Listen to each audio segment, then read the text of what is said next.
Assalamualaikum warahmatullahi wabarakatuh. Perkenalkan, nama saya Fahrunisa Rosada, NIM 119017, kelas HKIA. Di sini saya akan sedikit menjelaskan tentang peradilan masa pra-Islam sampai peradilan masa dinasti Turki Utsmani. Yang pertama, singkat cerita, dalam sejarah kemanusiaan Nabi Daud dan Nabi Sulaiman disebut sebagai hakim pertama. Demikian itu karena Nabi Daud adalah sebagai raja yang menangani keputusan perkara di antara manusia dan mengatur urusan pemerintah. Dijelaskan untuk menjadi seorang hakim atau qadhi harus dapat mendengarkan pendapat dari kedua belah pihak sebelum memutuskan perkara dan harus memisahkan para saksi agar dapat mendengarkan pendapat mereka. Nabi Daud dan Nabi Sulaiman merupakan dua hakim pertama yang memisahkan para saksi sebagaimana yang disebutkan oleh sebagai ulama. Dua hal itu terjadi pada saat perkara yang dilakukan 4 sahabat Nabi Daud yang ingin menggauli seorang wanita, tapi wanita tersebut menolak untuk berzina. Kemudian Nabi Daud atas inisiatif Nabi Sulaiman meminta kesaksian 4 orang tersebut secara terpisah. Yang kedua, peradilan bangsa Romawi, Persia, dan Mesir kuno. Di atas telah dikatakan bahwa secara peradilan telah ada sejak adanya manusia. Begitu juga pada bangsa yang telah berkembang di masa yang lalu, seperti peradilan bagi bangsa Romawi, Persia, dan bangsa Mesir kuno. Bangsa ini telah memiliki lembaga peradilan yang terorganisir dengan memiliki undang-undang atau peraturan-peraturan yang dilaksanakan oleh para qadhi. Bagi bangsa Israel dan bangsa Arab sebelum Islam berpendapat bahwa alat bukti dalam peradilan adalah saksi, sumpah, atau keadaan tertangkap basah. Bangsa Barat juga menjelaskan bahwa peradilan di Barat telah mempunyai teknik mengambil keputusan dalam alat-alat pembuktian. Tiga hal ini menunjukkan bahwa sebenarnya peradilan pada masa ini telah ada walaupun masih sederhana. Yang ketiga, peradilan bagi bangsa Arab masa jahiliyah. Singkat cerita, hukum-hukum bangsa Arab pada masa jahiliyah tidak bersumber pada syariat samawi ataupun dari peraturan perundang-undangan yang tertulis, melainkan dari pertimbangan-pertimbangan yang diberikan oleh juru damai atau pada sesuai dengan keinginan dan juru damai tersebut. Di samping itu, hukum-hukum tersebut berdasarkan kepada kesesuaian dengan kebiasaan-kebiasaan dan adat istiadat, taklid yang diwariskan, dan juga kepada tanda-tanda tertentu serta apa yang diperlihatkan oleh burung. Tahkim atau penjelasan sengketa melalui juru damai dalam Islam merupakan warisan tradisi Arab pra-Islam. Nabi Muhammad kemudian melakukan upaya menyesuaikan tradisi dengan ajaran Islam sehingga beberapa hal yang terkait dengan penyimpangan akidah dapat dihindari. Muhammad tidak menghapus secara total tradisi-tradisi Arab pra-Islam yang sudah berjalan secara mapan. Beberapa tradisi Arab diteruskan pada masa Islam, namun substansi diselaraskan dengan nilai-nilai Islam. Yang keempat, macam-macam peradilan di masa jahiliyah. Yang pertama, badan hukum atau lembaga kehakiman. Yang kedua, badan ihtikan dan Quran atau paranormal dan undian. Yang ketiga, Dewan Halim. Materi yang kedua yaitu peradilan pada masa Rasulullah. Yang pertama, struktur peradilan Islam, yaitu yang pertama, Rasulullah merupakan orang pertama yang menjadi hakim dalam Islam. Yang kedua, Rasulullah mengutus beberapa wali negeri ke kota-kota yang menjadi majelis peradilan. Yang ketiga, pendelegasian tugas yudikatif dilaksanakan dalam 3 bentuk. Yang keempat, Rasulullah sangat selektif dalam memilih sahabat untuk diangkat menjadi seorang hakim. kekuasaan peradilan. Yang pertama kekuasaan al-qadha, yang kedua kekuasaan al-hizbah, yang ketiga kekuasaan az-zalim. Lembaga-lembaga kekuasaan kehakiman tersebut menurut konsep Islam berdasarkan kepada Al-Quran dan hadis. Ciri-ciri peradilan Islam pada masa Rasulullah. Menurut Dr. Atiyah Mustafa Musyrifah sebagai yang dikutip oleh Asadullah Al-Faruq, ciri khas peradilan pada masa Rasulullah setidaknya ada 5, yaitu yang pertama, tidak ada pemisah kekuasaan di bidang peradilan dengan kekuasaan di bidang lain. Yang kedua, kekuasaan di bidang peradilan menyatu dengan kekuasaan di bidang fatwa. Yang ketiga, hakim memiliki kemerdekaan dalam menetapkan hukum di atas perkara yang dihadapkan kepadanya. Yang keempat, Rasulullah mendelegasikan kekuasaan di bidang peradilan kepada sahabat yang memiliki kemampuan secara cepat, tepat, dan memiliki kejujuran untuk menjelaskan persoalan yang dihadapkan kepadanya. Yang kelima, belum terdapat lembaga permasyarakatan atau penjara sebagai yang dikenal dengan masa sekarang. Yang kedua, sumber hukum peradilan pada masa Rasulullah. Al-Quran sebagai sumber hukum Islam pada masa Rasulullah. Yang pertama, Al-Quran merupakan sumber utama dan pertama, sehingga semua persoalan harus merujuk dan berpedoman kepadanya. Yang kedua, Rasulullah dalam memutuskan dan menetapkan perkara hukum berdasarkan petunjuk wahyu yang diturunkan Allah. Yang ketiga, jika terjadi suatu peristiwa yang memerlukannya dan ketetapan hukum karena terjadi perselisihan, ada peristiwa, ada pernyataan atau permintaan fatwa, maka Allah menurunkan wahyu kepada Rasulullah. Terus, ijtihad sebagai sumber hukum Islam pada masa Rasulullah. Yang pertama, ijtihad dalam bidang putusan hakim atau pengadilan adalah jalan yang diikuti hakim dalam menetapkan hukum. Yang kedua, fungsi utama dari ijtihad ini adalah untuk menetapkan suatu hukum di mana hal tersebut tidak dibahas dalam Al-Quran.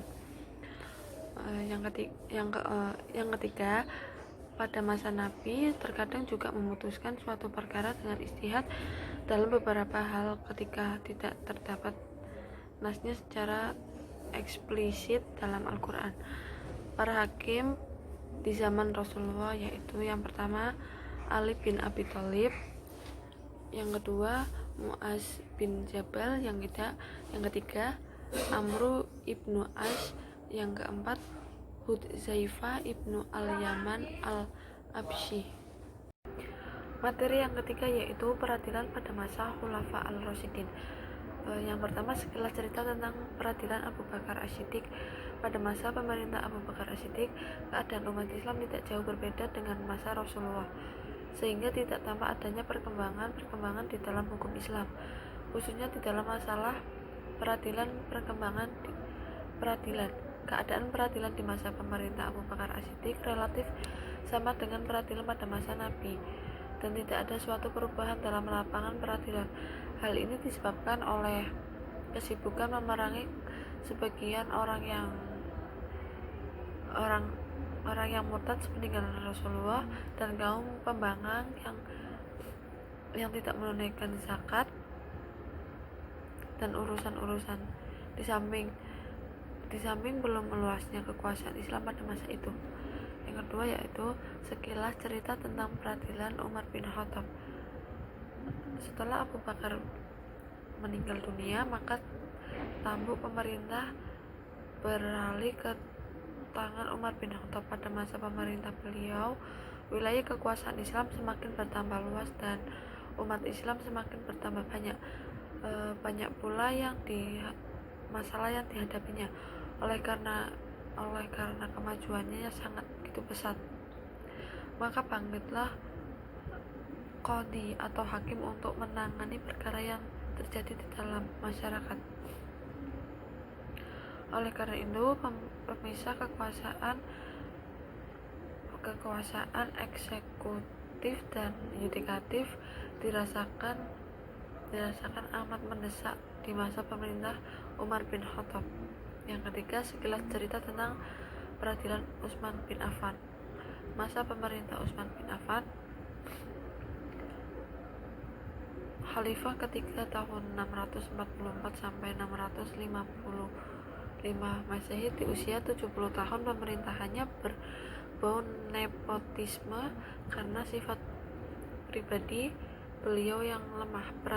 Peradilan Islam yang ada tidak berbeda dengan peradilan masa Umar. Utsman bin Affan juga melakukan hal sebagai berikut: mengirim pesan ke semua warga, baik pejabat maupun rakyat, untuk menegakkan kelakuan baik, berpesan kepada penarik pajak untuk menarik pajak dengan jujur, membangun gedung peradilan di Madinah maupun di daerah gubernur. Sekilas cerita tentang peradilan Ali bin Abi Thalib. Setelah peristiwa pembunuhan Utsman bin Affan, kota Madinah dilanda ketegangan dan kericuhan. Kemudian tim formatur yang dibentuk oleh Umar bin Khattab segera memilih khalifah pengganti dari Utsman. Yang terbunuh kemudian terlihat dari berbagai segi Ali dianggap yang paling utama. Atas dasar itu, mereka memandang wajar memilih Ali sebagai pemimpin mereka, dan tidak pula ada seorang pun yang dipercayai selain Ali.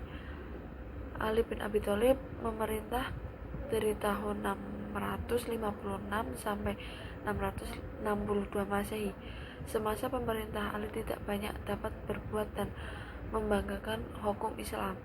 Karena keadaan negara tidak stabil, Nabi Muhammad bersaksi bahwa peradilan sebagaimana yang diputuskan Ali, yang terbaik peradilan di antara kamu adalah Ali. Materi yang keempat yaitu peradilan pada masa Bani Umayyah. Yang pertama, sekilas tentang sejarah Bani Umayyah. Bani Umayyah adalah sebuah nama yang diadopsi dari nama salah seorang tokoh kabilah Quraisy pada masa jahiliyah, yaitu Umayyah ibnu al-Syam ibnu Abdul Manaf ibnu Qusay al-Quraisy al-Amawi. Dinasti Umayyah dinisbatkan kepada Muawiyah bin Abu Sufyan bin Umayyah bin Abdul Syam. Hanya beberapa orang Bani Umayyah saja sebagai khalifah yang dapat menjadi pejabat dalam periode yang lama. Yang kedua, hubungan peradilan dengan penguasa. Terdapat pernyataan menarik yang dikemukakan para pegiat dan pemerhati fikih qadha berkaitan dengan penyelenggara peradilan pada masa Bani Umayyah ini, yakni bahwa peradilan tidak dipengaruhi oleh kepentingan politik, sementara ijtihad hakim dalam menentukan dan menetapkan hukum berkembang pesat. Dalam kenyataannya, praktik pemerintah Bani Umayyah ditandai oleh gaya pemerintah yang jelas-jelas mengambil bentuk autokrasi, bahwa yang berkuasa menganggap pribadinya beberapa dalam segala hal dari rakyatnya. Bentuk kekuasaan model itu tentu dapat memberikan pengaruh terhadap berbagai sektor pemerintah, termasuk terhadap keberadaan lembaga musyawarah, hingga pada gilirannya akan menetapkan lembaga musyawarah ini menjadi kurang berarti lagi. Lembaga musyawarah tidak beda lagi lembaga formalitas saja. Yang ketiga, bentuk dan praktek peradilan. Peradilan Bani Umayyah, bentuk dan praktek peradilan dibagi menjadi 3 instansi, yaitu diantaranya Al-Qadha merupakan tugas qadhi atau hakim dalam menyelesaikan perkara-perkara yang berhubungan dengan agama pada umumnya. Al-Hizbah merupakan tugas Al-Muhtasibih atau kepala hizbah dalam menyelesaikan perkara-perkara umum dan soal-soal pidana dan memerlukan tindakan cepat, dan Al-Nadhar fi al-Mazhali merupakan mahkam tertinggi atau mahkam banding dari mahkamah di bawahnya. Dengan tugas dan praktik masing-masing lembaga tersebut di atas yang sudah dijelaskan, di mana sistem peradilan pada Bani masa Bani Umayyah ini telah berjalan dengan detail dan diputuskan yang diambil oleh hakim dalam menetapkan suatu perkara cukup kuat. Penilaian ini jika dirujuk dalam kitab fikih, maka dalam menetapkan suatu kasus harus ada hakim, hukum, mahkum bih, mahkum alih, mahkum lahu, dan sumber hukum. Yang keempat yaitu hakim-hakim yang terkenal di masa ini adalah hakim-hakim yang terkenal Bani Umayyah antara lain Al-Qadhi Syuraih, Al-Qadhi As-Sabi, Al-Qadhi Ijaz, dan Salim bin Attas. Materi yang kelima yaitu peradilan pada masa Bani Umayyah. Sejarah berdirinya Bani Abbasiyah. Dinasti Abbasiyah lahir setelah masa-masa terakhir keturunan Bani Umayyah. Dinasti Abbasiyah merupakan kekhalifah ketiga setelah wafatnya Rasulullah, yaitu setelah masa Khulafaur Rasyidin, dan dinasti Umayyah. Dinasti Abbasiyah mulai berdiri setelah mampu mengalahkan khalifah terakhir terjadi dinasti Umayyah, yaitu Marwan bin Muhammad. Dinasti Abbasiyah didirikan oleh Abu Bakar al-Abbas Asy-Syafa bin Muhammad bin Ali bin Abdullah bin al-Abbas. Kekuasaan dinasti Abbasiyah berlangsung dalam rentang waktu yang lama, yaitu dari tahun 132 Hijriah atau 700 Masehi sampai 656 Hijriah atau 1258 Masehi. Yang kedua, hubungan peradilan dengan pemerintah pada masa Bani Abbasiyah. Pada masa ini, organisasi peradilan khususnya Qadhi al-Qudha sudah mengalami perubahan. Qadhi al-Qudha tidak hanya dipusatkan pemerintah atau Baghdad, tetapi juga di daerah-daerah lain. Hal ini terjadi karena banyak daerah yang memisahkan dari pusat pemerintah. Baghdad, istilah Qadhi al-Qudha tidak sama di tiap negeri. Andalusia disebut Qadhi al-Jamaah. Beberapa hakim yang terkenal adalah Abu Yusuf, Yakub bin Ibrahim, Yahya bin Aksam, Ahmad bin Abu Daud, Sahnunal Malik, Al-Is bin Abdu As-Salam, Ibnu Hilikan, Ibnu Dakiki. Yang ketiga, perubahan bidang peradilan pada masa Bani Abbasiyah. Yang pertama, peradilan pada masa Bani Abbasiyah pertama. Pada masa Abbasiyah pertama, lembaga peradilan dikenal dalam organisasi kehakiman dengan 4 lembaga, yaitu Iwan Qadhi al-Qudha, terus Qudha al-Aqali atau provinsi, Qudha al-Amsyar yaitu al-Qadha dan al-Hisbah atau kota dan kabupaten, dan as-Sultan al-Qadhiyah atau ibu kota dan kota-kota. Pada masa ini, organisasi peradilan khususnya Qadhi al-Qudha sudah mengalami perubahan. Qadhi al-Qudha tidak hanya dipusatkan pemerintah atau Baghdad, tetapi juga di daerah-daerah. Hal ini terjadi karena banyak daerah yang memisahkan dari pusat pemerintah Baghdad. Ide pembuatan undang-undang umum dan hakim mukallid. Yang keempat, beberapa masalah dalam menyelenggarakan peradilan pada masa Bani Abbasiyah. Yang pertama, muncul mazhab. Yang kedua, penolakan menjadi hakim. Materi yang keenam yaitu pada masa dinasti Turki Utsmani. Yang pertama, sekilas sejarah dinasti Turki Utsmani. Kerajaan Turki Utsmani didirikan oleh suku bangsa penggembara yang berasal dari wilayah Asia Tengah, yang termasuk suku Gayi, ketika bangsa Mongol menyerang dunia Islam. Pemimpin suku Gayi, Sulaiman Syah, mengajak anggota sukunya untuk menghindari serbuan bangsa Mongol tersebut dan lari ke arah barat. Mereka akhirnya berbagi menjadi 2 kelompok. Yang pertama ingin pulang ke negeri asalnya, yang kedua meneruskan perantauannya ke wilayah Asia Kecil. Kelompok kedua itu berjumlah sekitar 400 400 keluarga dipimpin oleh Ertugrul anak Sulaiman. Akhirnya mereka menghambakan dirinya kepada Sultan Alauddin dari Turki Seljuk. Rum memerintahkan berpusat di Konya atau Asia Kecil. Periode pertama di tahun 1299 sampai 1402 yang dimulai dari berdirinya kerajaan ekspansi pertama sampai kehancuran sementara oleh serangan timur, yaitu dari pemerintah Utsman I sampai pemerintahan Bayezid. Periode kedua ditandai dengan restorasi kerajaan dan cepatnya pertumbuhan sampai ekspansi yang terbesar dari Muhammad sampai Sulaiman. Periode ketiga, periode ini ditandai dengan kemampuan Utsman untuk mempertahankan wilayah sampai lepasnya Hongria, namun kemunduran segera terjadi pada masa pemerintahan Salim sampai Mustafa. Periode keempat, periode ini ditandai dengan berangsur surutnya kekuatan kerajaan yang pecah wilayah yang di tangan para penguasa wilayah dari masa pemerintah Ahmad sampai Mahmud. Periode ini ditandai dengan periode kelima, periode ini ditandai dengan kebangkitan kultural dan administratif dari negara di bawah pengaruh ide-ide barat dari masa pemerintah Sultan Al-Majid sampai Al-Majid II.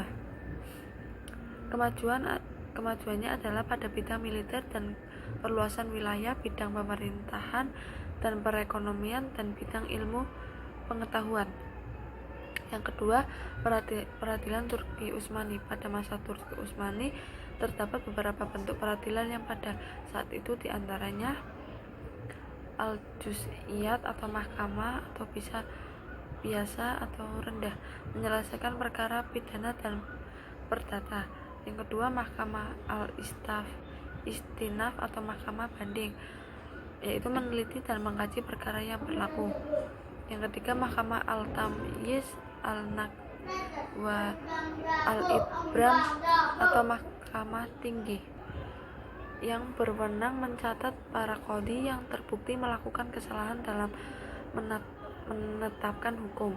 Yang keempat, mahkamah al-istinaf al-ulia, mahkamah agung berada langsung di bawah penguasa sultan. Yang ketiga, kodifikasi undang-undang perdata pada masa Turki Utsmani. Kodifikasi dan perundang-undang hukum Islam pertama di dunia Islam dimulai pada masa penyusunan kitab majalah Al-Ahkam Al-Adiyah oleh pemerintah Utsmaniyah di Turki. Hal ini terpenting yang melatar belakangi kodifikasi tersebut adalah adanya kesulitan yang dialami para hakim dalam menentukan rujukan hukum yang dapat mempersatukan pendapat mereka tentang masalah yang sama. Selain itu, hukum yang ada dinilai tidak selalu dapat menyelesaikan persoalan yang dihadapi, sehingga dibutuhkan undang-undang baru yang mampu menjawab kebutuhan tersebut. Maka disusunlah kitab majalah dan secara resmi menjadi sumber hukum perdata Turki sejak 1869 Masehi hingga 1926 Masehi. Sistematika penyusunan kitab majalah terdiri dari pengertian istilah-istilah dalam hukum Islam, kaidah-kaidah penetapan hukum Islam, materi hukum serta hukum peradilan atau usul al-hukum. Metode yang digunakan dalam penyusunan adalah metode tahrij dan tarjih terhadap kitab-kitab Mu'tabarah Mazhab Hanafi. Sekian, itu saja yang bisa saya sampaikan, kurang lebihnya mohon maaf. Wassalamualaikum warahmatullahi wabarakatuh.